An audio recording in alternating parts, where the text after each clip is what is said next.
নমস্কাৰ ষ্টুডিঅ'ত মই নেত্ৰজিৎ বৰা আৰু এই মুহূৰ্তত এটা অতি গুৰুত্বপূৰ্ণ খবৰ লৈ আহিছো ভাৰতীয় ৰেল বিভাগৰ এতিয়া বৃহৎ নিযুক্তি প্ৰক্ৰিয়া আৰম্ভ হৈছে আৰু সবিশেষ এই মুহূৰ্তত টাইমিটো দৰ্শকসকলৰ বাবে লৈ আহিছো এটা ভাল খবৰ কিয়নো ভাৰতীয় ৰেল বিভাগত আৰম্ভ হৈছে বৃহৎ নিযুক্তি প্ৰক্ৰিয়া সমগ্ৰ দেশতে এতিয়া 9,65,000 শ্ৰমিকৰ চাকৰি নিয়মীয়াকৰণ কৰা হ'ব আৰু এই সিদ্ধান্ত ইতিমধ্যে ৰেল বিভাগে গ্ৰহণ কৰাৰ তথ্য আহি পৰিছে মাল গুদাম শ্ৰমিকসকলে পঞ্জীয়ন কৰিব লাগিব নিজৰ নাম পঞ্জীয়নৰ পাছত একোখনকৈ কিউআৰ কাৰ্ড লাভ কৰিব শ্ৰমিকসকলে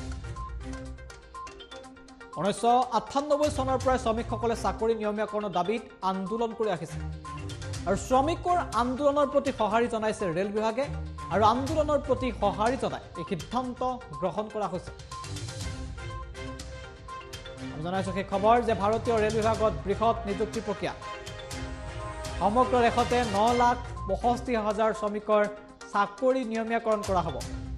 উত্তৰ পূৰ্বত প্ৰায় 25,000 মাল গুদাম শ্ৰমিকৰ চাকৰি নিয়মীয়াকৰণৰ প্ৰস্তুতি আৰম্ভ কৰা হৈছে পঞ্জীয়ন তেওঁলোকে কৰিব লাগিব শ্ৰমিকসকলে আৰু পঞ্জীয়নৰ পাছত তেওঁলোকে লাভ কৰিব এখন কিউআৰ কাৰ্ড তেওঁলোকে লাভ কৰিব আৰু 1998 চনৰ পৰা তেওঁলোকে ধাৰাবাহিকভাৱে আন্দোলন কৰি ৰাখিছে চাকৰি নিয়মীয়াকৰণৰ বাবে অৱশেষত ভাল খবৰ ৰাখিছে তেওঁলোকৰ আন্দোলনৰ প্ৰতি সঁহাৰি জনাইছে ৰেল বিভাগে আৰু ইয়াৰ পাছতে প্ৰতিক্ৰিয়া প্ৰকাশ কৰিছে শ্ৰমিকসকলৰ ফালৰ পৰা আৰু বিভিন্ন ধৰণৰ প্ৰতিক্ৰিয়া ব্যক্ত কৰিছে আমাৰ হাতত কেইবাটাও মন্তব্য আছে আগবঢ়াইছো 98 চনৰ পৰা আমাৰ যিসকল শ্ৰমিক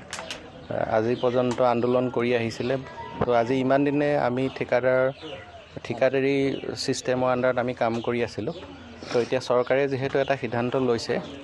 যে ভাৰতীয় ৰেলৱে মালগুদামত যিখিনি কৰ্মৰত শ্ৰমিক তেওঁলোকক ৰেজিষ্ট্ৰেশ্যন কৰি পেলাই চৰকাৰী সুবিধাখিনি দিবৰ কাৰণে যিটো ব্যৱস্থা লৈছে তো সেইটো এটা পদক্ষেপ যোৱাকালিৰ পৰা অসমত এইটো